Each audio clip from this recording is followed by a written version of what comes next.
Okay, here I am, Hard Rock Hell, day 3, and I'm with Lee from Lock Up Laura. Hello. Hello. What brings you here today? I have been very kindly invited by Mark Davis, who sort of looks after our band. He's asked me to sort of come down and meet a few people, a few drinks as well. That sounds more like it from Mark. Yeah, I've heard he was up till very, very early this morning. So I understand, yes. Yeah, typical. So tell me a bit about Lock Up Laura. Okay, so we're an alternative rock band from Lincoln. We've got our first album out, which we released in 2013, last year. Yeah. We've just finished, or the lads have just finished doing, putting all the music instruments and stuff to the second album, so I've just got the vocals to record over the next few weeks, which trying to get studio time, trying to balance full-time job is a bit of a pain. Yeah. But yes, it's all rock and roll. So yeah, second album coming out, which is we're all really excited about it, to be fair, because the first album was we didn't really know what we was doing, sort of put an album together. And so here's an album, there we go, see how we get on. But yeah, it's been a good year. Excellent. I've heard good things about you playing live. When you play live, do you like playing small intimate venues, or do you like bigger? I think it's a strange one, because our sound, there's 5 of us in the band, so there's 2 guitarists, bassist, drummer, obviously myself. So I think our music seems to fit a bigger venue better. But I don't think you can beat when you can. I like being able to see people's faces, you know, when we're singing, we're on stage, and you get more of a connection. Sometimes when it's a bit more impersonal when you've got the big venue. So they've both got pros and cons. We played a cracking gig at O2 Academy in Sheffield, quite a big venue. That was a really, really, really great experience, but it was completely different to what we were used to, because the crowd were quite far, well, they were further away than what we used to, do you know what I mean? So it was strange. I don't know which one I prefer, actually. You put me on the spot. And this new album you've got, have you got a title for it yet? Oh, we have, yes. It's called Masquerade. Masquerade. And have you got a personal favourite track on it? Wow. Do you know, we was having this conversation at rehearsal the other day. I think it's a strange one, because I go through, like, one week like one song will be my favourite, and then we'll do like a gig or something, and then another song will be my favourite. I think at the minute it's a toss up between 2. We've got a song on there called Broken Man, and there's a song on there called Break, and I would probably say that those I can't really decide. But then there's a song on there called Jury's Out, which I love as well. I don't know. It's sounding good if you like more than one. It sounds good, like a good album. So how can people be able to get hold of the album, and when? So we're hoping that the album's going to be released in March. We're going to do a bit of a PR strategy for the beginning of the year, but the best way to see when it'll be ready is through Facebook, right. And lockuplauramusic.co.uk. Right. It's all the usual social media things. The plan is as well to shoot. I think we're shooting several music videos in January, so we're going to do a single release first. Right. Again, we sort of learned the hard way last time, where we just sort of, we'll do a music video, we'll see how we get on with that. We didn't really have any strategy or plan, but it went quite well. We've learned a lot. That's the thing about it, if you haven't done it before, but there is a lot to learn within the music industry, especially as it's changed so much anyway. Yeah, it's very, very dynamic. It's almost, even what was relevant or what you would do 12 months ago isn't necessarily what you need to do right now as well, which is really bizarre. You're constantly playing catch up. So trying to get on the front foot with something is the challenge, I think, is the key. Yeah. And a lot of bands do these pledges, don't they? So is that something you would maybe consider at some stage?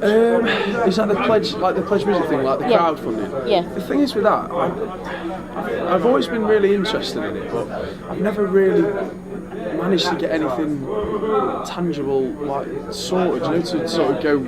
I think I'd need to do a bit more research into it. I've got some friends in some bands that have tried it. Some of them it's really worked for, and some of them it hasn't worked for. So I probably need to find out what the missing ingredient was for the bands that it didn't work for to try and. I think because it's pledges, you have to be able to give something back. Yeah. And it's knowing what people want to give back. When I was considering it, one of the things that me and the lads was talking about was maybe inviting people to the studio to actually see the recording process, because when we discussed it, it was about raising the funds to record Masquerade, which we fortunately did through selling merchandise, and our fans have been really cracking.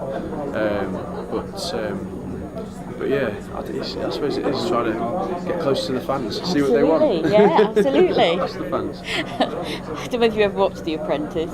I've seen it a few when times. they have that thing, they go and listen, well, they just go out and have this like focus group, and they all seem to ignore what the focus group wants. I'm sure you would ignore the focus group. I'm sure you'd be fine if you go and listen to them. That's it. I always ask a couple of random questions. The first one is, Marmite, love it or hate it? Love it. I don't know why. I've had it only a few times, but I do like it. Yeah. Excellent. Another love it one. This is what we like to hear. With the band, who was the founding members of the band? Aaron and Sam and Kareem. So Aaron plays lead guitar, Sam plays rhythm guitar, Kareem's our drummer. They've been friends for years and years. Sam and Aaron have known each other for a very, very long time. So they came together after Aaron came back from travelling. He sort of went literally everywhere. If you ever get a chance to speak to him, ask him about his trip, because he loves to tell people about his worldly experiences. So they started jamming together, put together a little project, and then I sort of got introduced through a mutual friend of mine and Sam's. Sam also he knows my girlfriend. It's really bizarre. It's like we all knew people who know people. Yeah, it was really weird. Like when we came together, it was like, oh, you know these people. I'll tell you what was really strange is I went to a fancy dress party to a girl I used to work with at a previous job. She invited me to this party. This was years before Lock Up Laura. And what was really strange is on the photographs, when I look back that are on Facebook, you can actually see Sam and Aaron at the same party, and I didn't actually know them then. It was really, really amazing strange. how things work. Yeah. So that was cool. And do any of the band members have bad habits?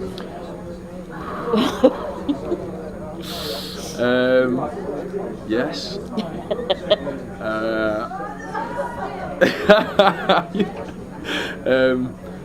I'll probably be kind with this one and say that Sam has a habit of maybe drinking a bit too much.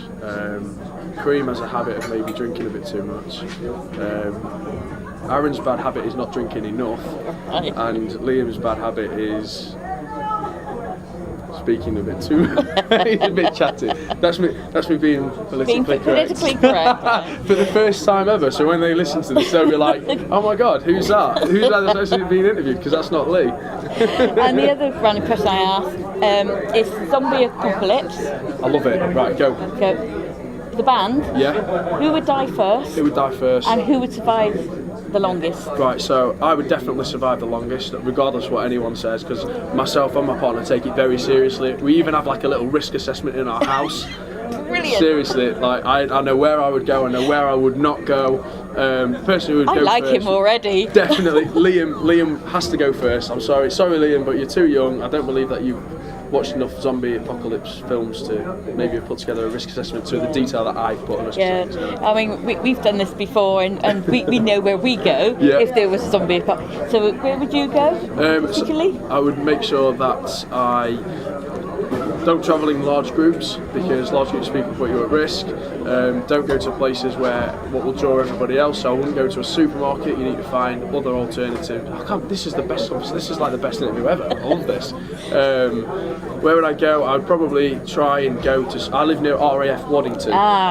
So I'm thinking fences, barbed wire, machine guns, possibly an RAF base, maybe a safer alternative to maybe a supermarket, which I believe some people may flock to. And what would be your weapon of choice? Weapon of choice, after watching The Walking Dead and being a huge fan, would be the sword,